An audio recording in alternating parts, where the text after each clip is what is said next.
Hello and welcome to Film Friday for May 28th, 2021. My name is Darlene Tate. Just a reminder to give us a like and a comment or even a subscribe down below. Following the relatively quiet local film news, we're going to talk with Marcy Waughtal and Jeremy Lutter about their star-studded thriller podcast, Ghost Town Killer, so stay tuned. Not too much has changed from last week's news with two movies of the week, including Rescued by Ruby and Rise and Shine Benedict Stone still showing as the only ones currently filming in the South Island. And we have Chesapeake Shores continuing with filming its fifth season up in Parksville. On the training front, another motion picture industry orientation online course is available for this coming weekend and is led by our film commissioner, Kathleen Gilbert. This course is required by the unions before working on a union film location. There will be a link provided in case you'd like to participate in this course. It was wonderful to see local filmmaker Anna Delara get some coverage from the Times Colonist. This article by Mike Devlin speaks to one of Anna's films, the comedic Good Girls Don't, a short film that was produced with the support of the Motion Picture Production Industry Association, or MPIA, of BC, Creative BC, and the Whistler Film Festival. Good Girls Don't looks inside a Filipino family where the daughter wants to play basketball, opposing her religious mother, who is convinced her daughter will become a boy if she participates. With white Jesus watching over them, this delightful film is an important story centered around female youth empowerment. Along with Avril Ibarra as the daughter, the film also includes some standout performances by Jean McLean, John Cardinal, John Emmett Tracy, Carolyn Maraghe, and many others. The short film is now available to watch on CBC Gem, and there will be a link provided.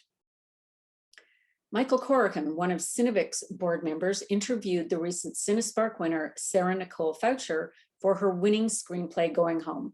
It's a great interview, and I highly recommend you follow the link provided to give it a read.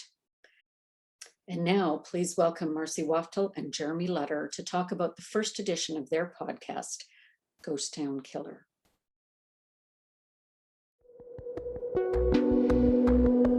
I'm Lilith Black. My sister was brutally murdered, and I know who the killer is. The body of a grade school teacher was discovered in the nearby ghost town. The investigation just took a turn for the paranormal. No one cares about the truth anymore. She had no end of enemies here. I heard you went to talk to police. Hope you didn't rat me out. There's a lot of jacked up gun nuts in this dying town. Be careful. You ask me if I beat my wife?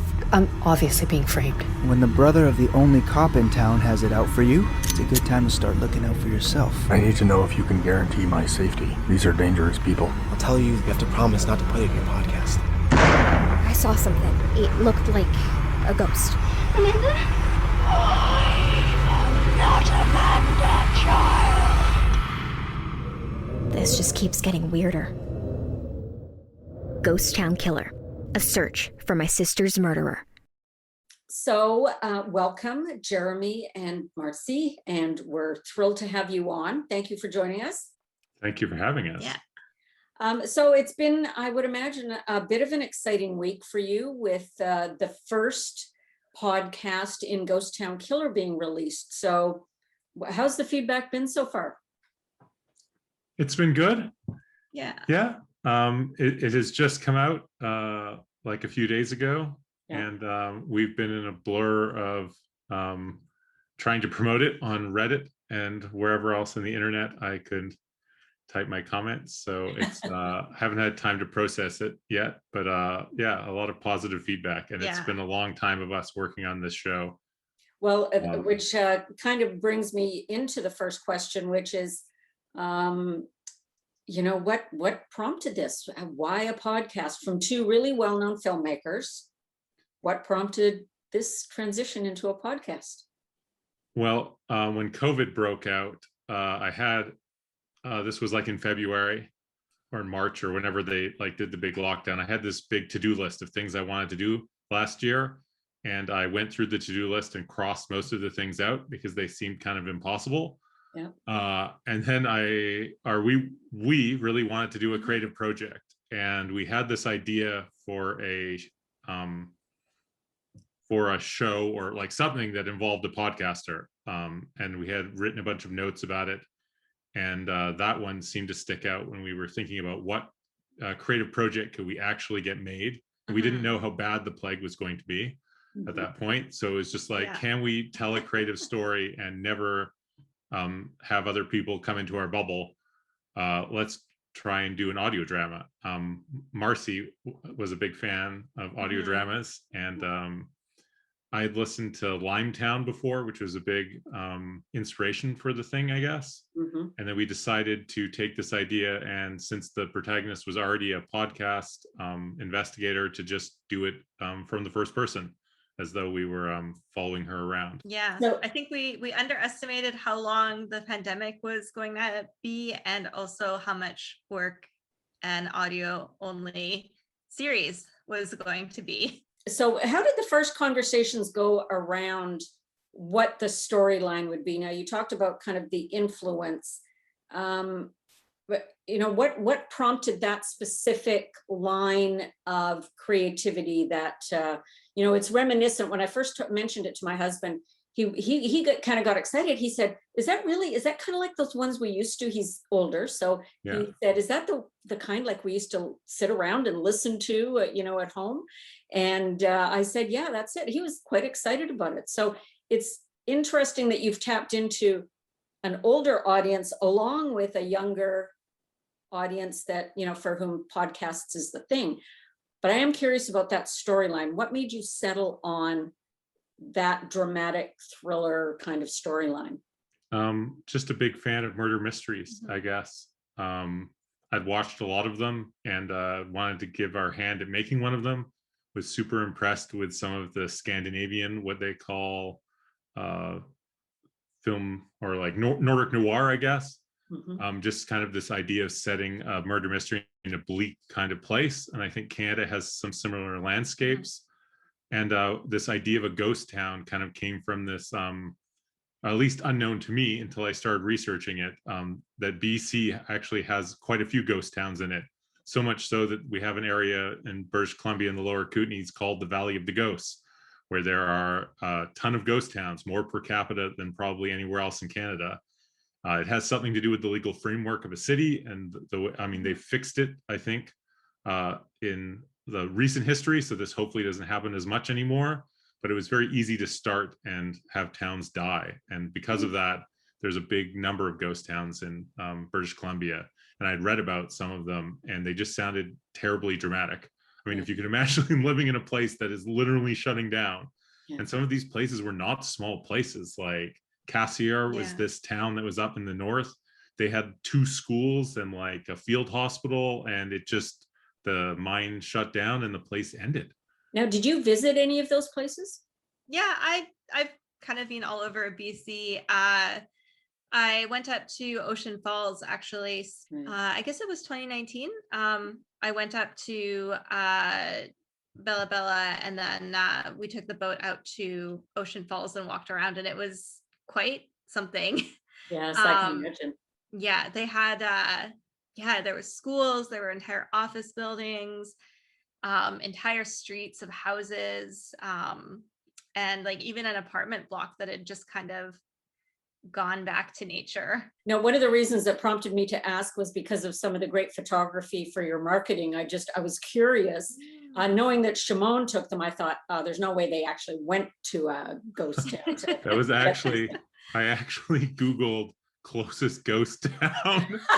And there is, if you can believe this, I couldn't either, actually. There's actually a ghost town in Port Moody. There was a part of Port Moody that they just left, and there's a bunch of buildings like that, and that's where we took those photos. Because there is a ghost town museum, which I initially wanted to go to and ask permission to shoot there, but that's way out past, or like near Revelstoke. And we visited that, and that is cool, a place where they moved all these old buildings to and kind of constructed like a ghost town museum of all these buildings that used to be in other places in BC. And I guess this was some rich fellow who wanted to build a ghost town museum, or at least that was my vague understanding of it, but he had these buildings transported to this place. It's very cool. Like board by board, he transported them and then built them in this museum that's behind a really creepy looking hotel. And what's it called again? I think it's called Three Valley Gap, just outside of Revelstoke. Yeah, and there's a whole like homage to BC ghost towns there, and that's where one of the places we wanted to take the photos, but it's quite a drive away from anywhere around here. So I was quite happy to find that Port Moody had some that's very cool buildings that looked like that. Some great photography, mind you. Shimon doesn't do anything but great photography. So it's my first time working with him, and it's been on my to-do list for a long time. Yeah, he's certainly a master, but you know, whether it's portraiture or the headshots or and so creative, the work that comes out of him is just so. I've been following him for years. He did not my last set of headshots, but the ones before that, and they are still the best ones. I mean, he's so great, and obviously what he managed to capture is brilliant for your marketing efforts, I think. You know, it's just got that feel and that edge to it, and just enough of the darkness. And when you decided that you were going to kind of go into this arena, the arena of podcasting, how much research did that entail? Did you guys know what you were getting into? Did you have somebody that was like the podcast expert come onto your team, or did you figure it all out? We just figured it all out. I had no idea what I was getting into. I mean, I had been on other people's podcasts, like as a guest, I guess, but never made like strangely, I started off making music videos. That's like my filmmaking start. And there they hand you the audio and you just make the visuals. So this was like a huge, like now I've come full circle where it's like all audio. And before I was just shooting all video. And I think in that regard, like sound was actually probably my weakest point. So I was glad that I delved into it. And like, it was a big learning experience for sure. I had one of my sound designers I worked with, Chris from Root Sound. He was helping us give us advice. He was also doing some podcasts, and I asked him a bunch of questions.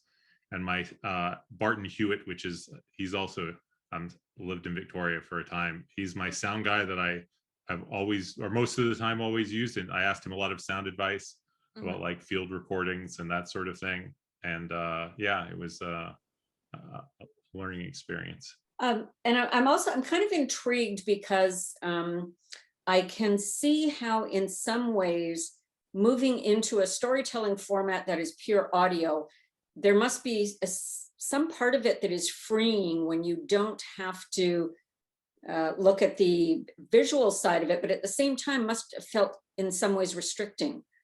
So as I was listening to it, because I'm such a visual person, I was actually watching it in my mind as I was moving through.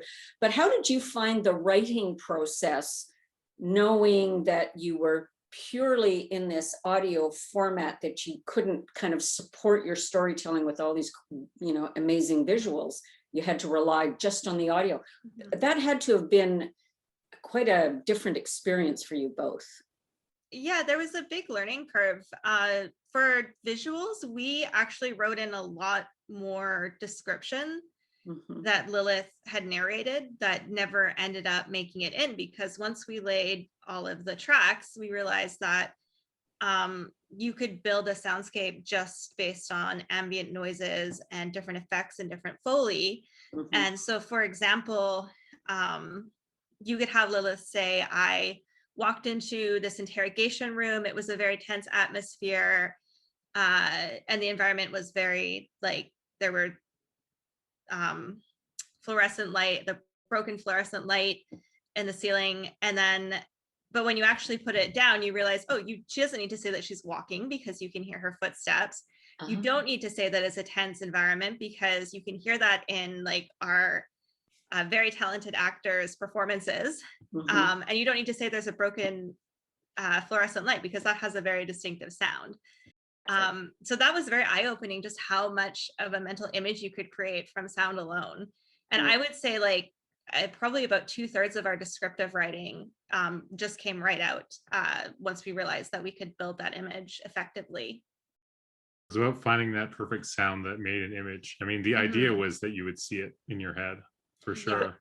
Now, so who was crafting your sound? Because I was paying particular attention to that. I've listened to your first episode twice, and the sound elements, because I know they're so critical, kind of once I just let myself get lost in the story. And then the second time I was actually listening for all of the, the elements, the sound elements. And so who crafted that part of it? I mean, as a director, Jeremy, I'm assuming that you kind of directed all of that into the work, did you? Or did you both well, direct? we were really doing the Foley together, and Okay. we didn't have a sound designer. I credited myself with the sound designer. I had someone, Chris, look at it at the very end to like just like do the levels and like and make it all like to spec on the thing. But no, it was us moving chairs around and recording things. And I really wanted it to feel real. Like the one thing I didn't want it to feel like was one of those BBC radio dramas. Not that I have anything hugely against them, but they definitely sounded like this thing was meant to sound real, and it was meant to sound like a documentary from her point of view. So I listened to a lot of true crime like shows like Serial and S-Town and Dirty John. And like I noticed that a lot of their recordings in these actual podcasts are not the highest quality, but it lends itself to like listening to it. So it was a lot of like getting people to phone and recording off phones and like dirtying the sound up, or actually making it sound real. Like if it was an archival thing, putting it on an old tape and playing it back, and that sort of thing, if that's what you mean. But like and I also need to give a shout out to our musician who his name is Chase Horseman, and I met him at a premiere in Los Angeles. He had done music for Gigi Salguero's Culture Shock, and Marcy and I were invited to the screening of that at the one of those old theaters in LA. Was the Egyptian? The Egyptian, yeah, and it was a really cool venue. And he was there, and we started talking, and I was like, man, that's a really cool guy on the thing. And he also, I think his music really helps set the mood in the thing. I'm a fan of music that doesn't sound like music, and that's sort of like ambient sort of zone. Now you've got let me see, is it 6 episodes in total? Yes. And how often are you going to be releasing them? So every Tuesday. Oh, it's going to be a weekly. It'll be weekly on the thing. Are they all in the can now, or are you still working on some? Or well, I'm the kind of person who tweaks till the very last second, but they are all listenable at this moment. If somebody forced me to post them all, they are to the point that they could be listened to. But yeah, I make people nervous sometimes handing in things the last second on a deadline, on a grant or whatever. Like, are you going to give this to me? I'm like, well, it's not due until tomorrow. They're like, why? Well, I'm going to believe this or not, I'm going to still work on it. The next little thing, I'll wake up and have some idea about something. Well, my talent agent would hate you. It's all about get it in early, get it in early. That's funny. And you managed to secure some great talent in this too. I mean, you've got Emily and Johanna and Hero, and I mean, the list goes on. There's just some wonderful actors in this. So how did those conversations go? Like, hey, it's Jeremy and Marcy, we're doing a podcast. You want to play? Yeah, it was half people I had worked with before, and then half people were on my list that I'd always wanted to work with. And luckily their agents like know me because I probably talked to them about some other actor that they're repping. So I know these conversations went very poorly when I first started doing this thing, and but now that they go slightly better in the thing. But yeah, it was Dakota I had seen in this film Blackfly, and he actually played the younger brother of Matt McCall, and they're playing brothers in this thing as well. But I just was very impressed with them both in that film. And I had like written down in my brain, I would like to work with these 2 people at some point. And I guess this was the show. Yeah, the funny thing is that when we brought them into a Zoom call to rehearse or practice their scenes, like they almost just acted like older brother and younger brother, or like siblings, like in the Zoom call, like they were just ribbing each other. And oh, that's so cool.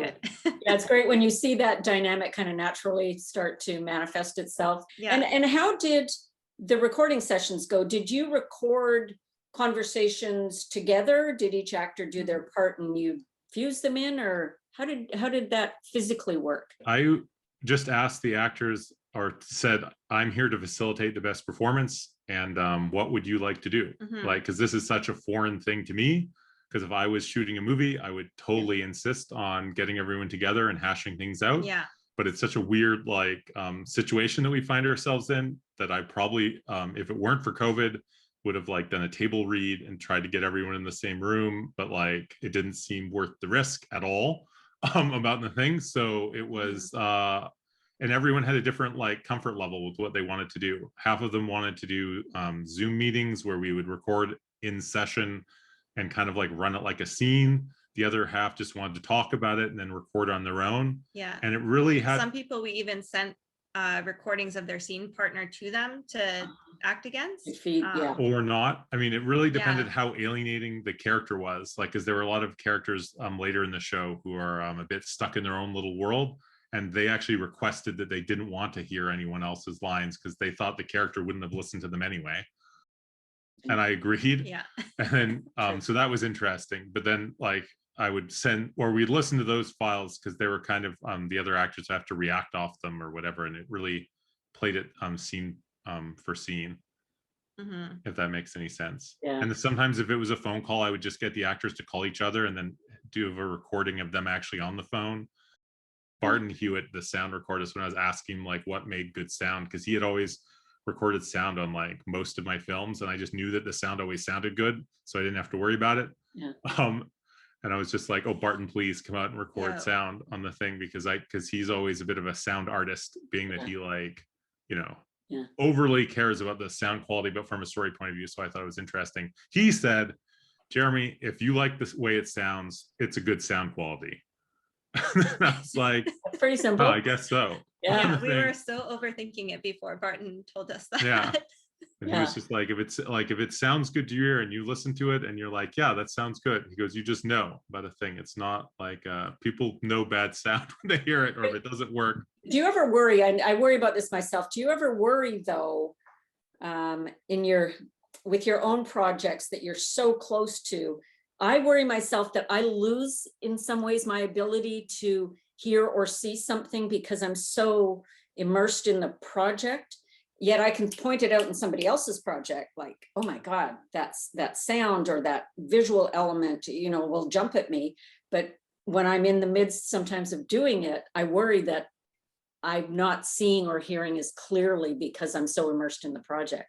Did you ever worry about that? For sure. The way I would normally get over that, which I can't really do in COVID and couldn't, was to organize a listening event where I invite people over and just put the thing on and don't say anything. And you can tell right away if people are bored or if they're moving around in the thing or if they're confused. And like, but it's not a thing that, I mean, if you ask for notes, that's one thing, but actually seeing it, it tells you, you know right away.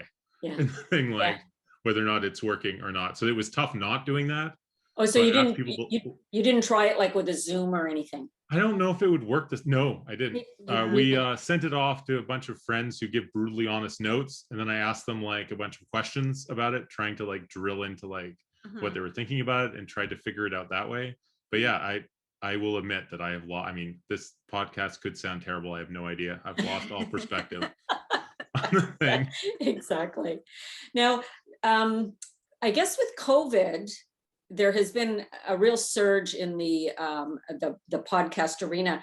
Now that we're starting to see some return to the way things used to be, how do you think that's going to affect the podcast market? Do you think we have kind of learned about them, are now engaged, and will continue to listen to our podcasts? Or do you think with the return to visual storytelling, do you think that might start to lessen the appreciation for podcasting? I hope not. I've certainly started listening to a lot more podcasts than I had before. And I find that they fill a different thing. I listen to them while I am doing something else and I'm distracted, which is weird. It was also weird mixing for that, because you assume, which I know is not always correct, when people are watching your movie, they're a little bit more like sitting down in a theater is what people are imagining. Though I know that isn't always the case now that people watch things on their cell phones.